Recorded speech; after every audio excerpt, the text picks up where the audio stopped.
আসসালামু আলাইকুম।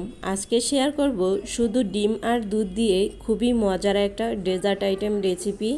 এটা তো বাচ্চারা অনেক বেশি পছন্দ করে। হঠাৎ মিষ্টি কিছু খেতে ইচ্ছে করলে আপনারা শুধু ডিম আর দুধ দিয়ে এই ডেজার্টটি তৈরি করে নিতে পারেন। এটাকে লাস অমলেটও বলে। ডেজার্টটি তৈরি করার জন্য একটা বলে আমি নিয়ে নিচ্ছি 3টে ডিম।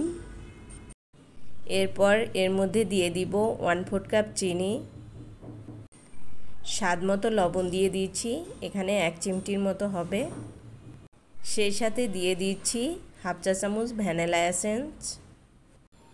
এরপর সমস্ত উপকরণ একটা কাঁটা চামচের সাহায্যে খুব ভালোভাবে মিশিয়ে নিচ্ছি যতক্ষণ পর্যন্ত চিনিটা খুব ভালোভাবে গলে না যায়।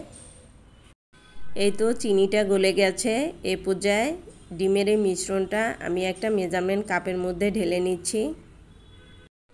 ডিমের এই মিশ্রণটা এখানে প্রায় 1 কাপের মতো হয়েছে। এটাকে আমি সেই বাটিতে আবার ঢেলে নিচ্ছি। যতটুকু ডিমের মিশ্রণ হয়েছে ঠিক সেই কাপ দিয়ে মেপেই আমি 1 কাপ দুধ নিয়ে নিচ্ছি। দুধটা আমি আগে থেকে জাল করে নিয়েছিলাম। এই পর্যায়ে দুধ আর ডিম আর একটু ভালোভাবে মিশিয়ে নিচ্ছি। যখন মেশানো হয়ে যাবে আমি যে বাটিতে লাচ অমলেটটা সিদ্ধ করব সেই বাটিতে একটা ছাকনার সাহায্যে ছেঁকে নিচ্ছি। এর মধ্যে যদি কোনো লাঞ্চ থেকে থাকে তাহলে এই ছাকনার মধ্যে আটকে যাবে।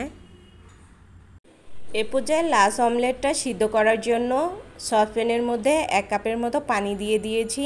এর মধ্যে একটা টিস্যু পেপার দিয়ে দিচ্ছি। এরপর বাটিটা দিয়ে দিব।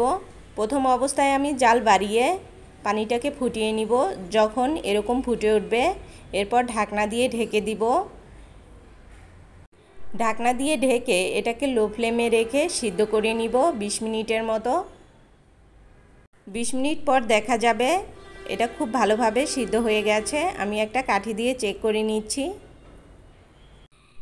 এ পর্যায়ে কাঠি দিয়ে চেক করে যদি দেখেন লাচ অমলেটটা খুব ভালোভাবে সিদ্ধ হয়নি তাহলে আরও কিছুক্ষণ সময় ধরে এটাকে জাল করে সিদ্ধ করে নেবেন।